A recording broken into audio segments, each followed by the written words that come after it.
Well, clearly I don't move in the circles that deal with people who are donors. But it's a stupid and offensive thing to say. I'm sure, as you say, it may have been hyperbole, but it's not the sort of language that you should use about anyone, frankly. You can disagree with people's politics, be it Diane Abbot, be it Sadiq Khan. I disagree with Sadiq Khan profoundly. I think he's been a lousy mayor of London, but that's no excuse for using the deliberately false and inflammatory words that the Now, I want to welcome now Sir Bob Neill to the programme, the Conservative MP, a member of the centrist One Nation group of Conservatives. Hello to you, Bob.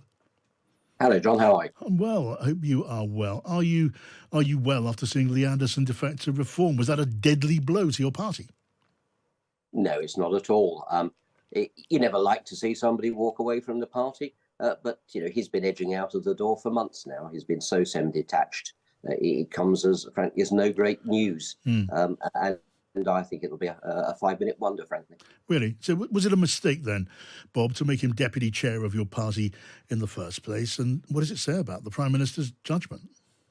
Well, I think the Prime Minister genuinely believes in trying to keep us as a broad church, as we always have been. But, I mean, the fact that Lee Anderson is now in his sixth party in a third party in 6 years, isn't it? Well, I imagine he's going to be joining the Liberal Democrats soon, so he's got the set.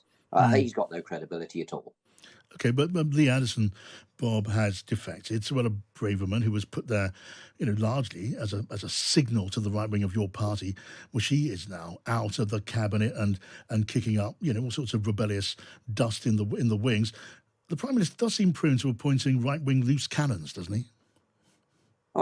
John, I've been a member of the Conservative Party for 50 plus years now. So I've seen differences of opinion and Prime Ministers having to try and balance the team under every one of our leaders.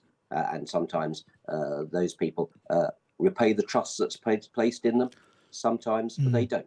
And I think Lee Anderson has betrayed the trust that the Prime Minister placed in him. That says more about him in terms of criticism than it does the Prime Minister. I wonder what do you do about Reform, though? They could cost your party dozens of seats.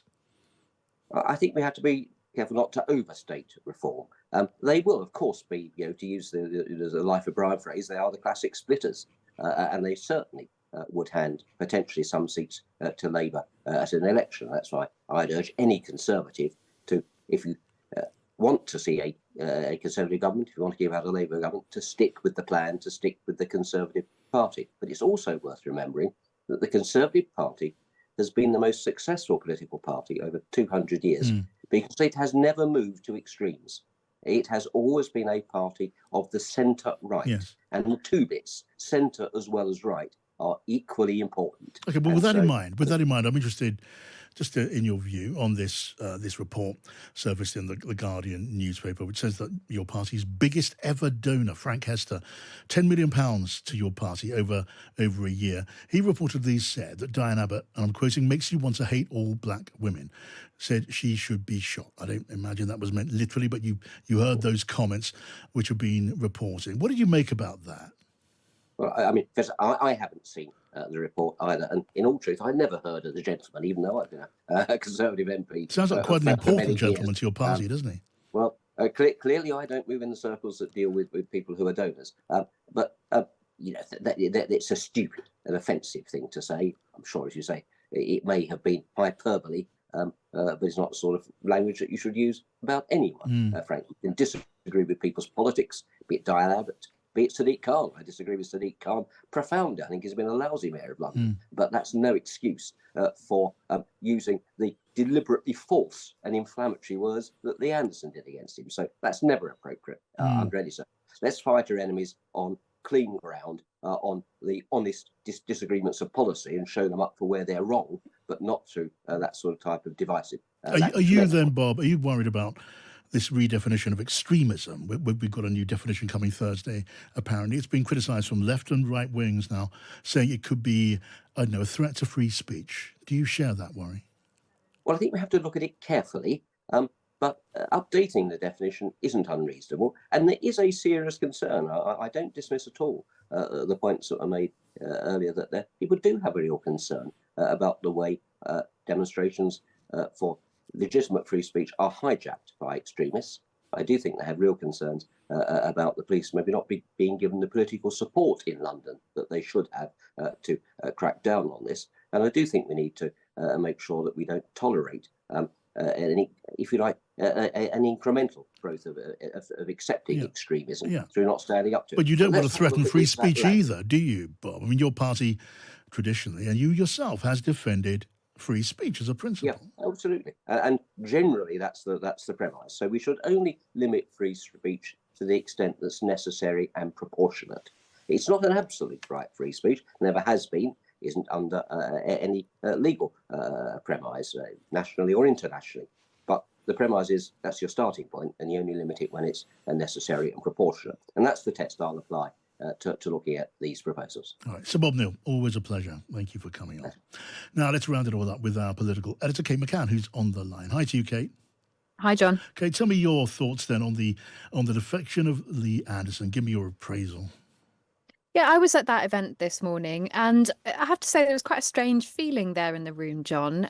I think it's safe to say that Richard Tice was very pleased to be announcing Lee Anderson, but Lee Anderson himself was a little bit more bashful, I suppose is the word, than maybe you would expect him to be. He certainly wasn't triumphant. And I think a lot of the things that he was saying are things that he clearly feels very strongly about, but also worth noting that he feels that the Conservative Party are not allowing him to say them. So, you know, he used the turn of phrase a number of times, I want my country back. And I asked him, well, who is controlling the country now? I mean, who are you asking for the country back from? And he cited recent examples of marches on the streets of London. He talked about his inability to say things out loud that he and his constituents care deeply about. And he also said that the Conservative Party, is now stifling free speech. And I think that and the election of George Galloway actually were the two things that he picked out as the reasons why he's decided to defect. But John, I think actually if you step back a little bit, this has a lot more to do with the fact that the Conservative Party has failed to hold together that 2019 coalition of voters. And maybe it was never going to be able to do that. It was always going to be a tall order, partly because they voted based on Brexit, which no longer is a huge electoral issue.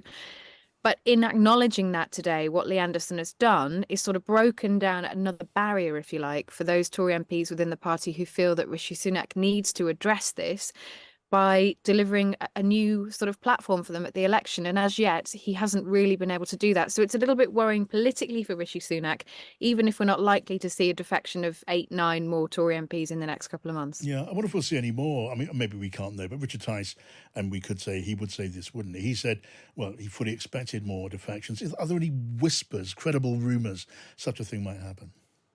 Well, it's interesting, actually. I was speaking to one of the MPs who has been touted publicly today as somebody who may well defect. And they were saying in no uncertain terms, absolutely not. Not worth it, not going to do it, far too risky. And Lee Anderson himself said in his speech today, I acknowledge I'm taking a risk, but he backs himself essentially to win his seat back under reform. Could we see a couple more people? It's entirely possible. I think Lee Anderson was definitely the one most likely and most high profile, as Bob Neill was saying there.